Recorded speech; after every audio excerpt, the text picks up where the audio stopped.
जुमा का दिन यानी मोमिनों के लिए ईद का दिन। आज मैं आपको जुमे के दिन का सिर्फ एक दिन का एक निहायत जलाली और मुकम्मल असर वाला अमल पेश कर रहा हूँ।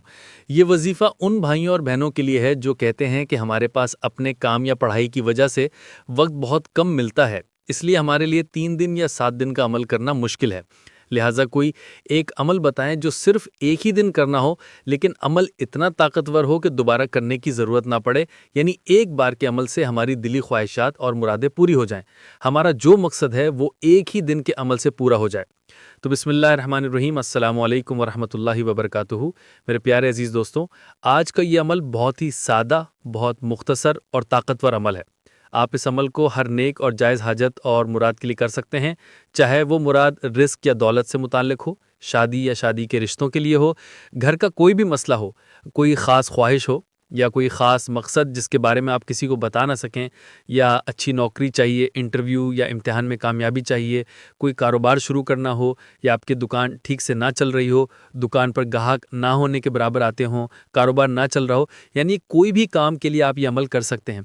तो अगर आप भी ये एक दिन का अमल करना चाहते हैं और अपने अमल की कामयाबी के लिए दुआ मांगते हैं, तो कमेंट बॉक्स में अपना नाम लिख दें या सिर्फ एक मरतबा आमीन टाइप कर दें। इंशाल्लाह आप सबकी कामयाबी की दुआ की जाएगी। ये अमल का तरीका कुछ इस तरह है कि ये अमल हफ्ते में सिर्फ एक दिन जुमा के दिन ही करना है। अब जुमा के दिन जुमा की नमाज के बाद कर लें या फिर जुमा के दिन असर और मगरिब की नमाज के दरमियान कर लें। ये 2 औकात हैं इस अमल के लिए। मर्द हजरात चाहें तो ये अमल मस्जिद में कर लें या घर आकर भी ये अमल कर सकते हैं, और ख़वातीन ये अमल जुमा के दिन इन 2 औकात में से किसी एक वक्त घर पर ही करेंगी। तो आपने पहले वुज़ू करके अपनी हाजत की नीयत से काबा शरीफ की तरफ मुंह करके बैठ जाना है। फिर 7 मरतबा कोई भी दुरूद पाक पढ़ लें जो आपको ज़बानी याद हो। उसके बाद सिर्फ एक तस्बीह कुरान पाक की सबसे मशहूर आयत करीमा पढ़ लेनी है, यानी आप 100 मरतबा ये आयत करीमा पढ़ लें।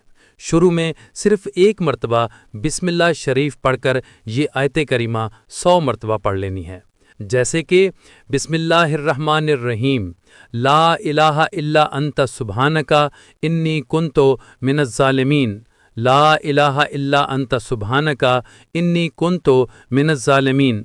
इस तरह ये आयत करीमा 100 मरतबा पढ़ लें।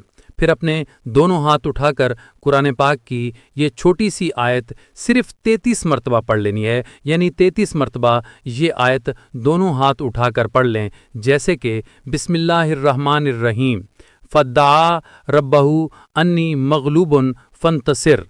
इस तरह ये आयत 33 मरतबा पढ़ लें, और फिर आखिर में भी 7 मरतबा कोई भी दरूद पाक पढ़कर आपने जिस हाजत के लिए अमल किया है उसके लिए अच्छे अल्फाज में कम से कम 5 से 10 मिनट तक दुआ मांगे। दुआ इस तरह मांगें कि आपको खुद इत्मीनान हो जाए कि बेशक मेरी ये दुआ अल्लाह सुब्हानहू व तआला ज़रूर कबूल फरमाएगा। इस कामिल यकीन के साथ ये अमल करना है। बस सिर्फ एक मरतबा ये अमल करके देख लें और थोड़ा सब्र रखें। अल्लाह सुब्हानहू व तआला की रहमत से कभी मायूस न हों। मैं आपको यकीन से कहता हूँ कि ये छोटा सा अमल आपकी हाजत या मुराद को सिर्फ एक बार में पूरा कर देगा। अल्लाह इस अमल की बरकत से आपको वो अता करेगा जो आप चाहते हैं।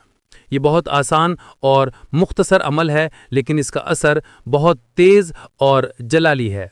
जब भी आपको अल्लाह से कुछ मांगना हो या कोई हाजत पेश आए या कुछ चाहिए, तो ये अमल जुमा के दिन कर लें। मेरा दावा है कि आप इस अमल को कभी ना छोड़ेंगे। अगर खुदा न खास्ता एक जुमा से हाजत पूरी ना हो तो अगले जुमा को दोबारा ये अमल कर लें। इंशाअल्लाह दूसरी बार में काम बन ही जाता है। तो इस प्यारे से अमल को दूसरे मोमिनों तक लाजमी शेयर कर दें, और अगर आप हमसे मज़ीद रहनुमाई चाहते हैं तो कमेंट में बताएं।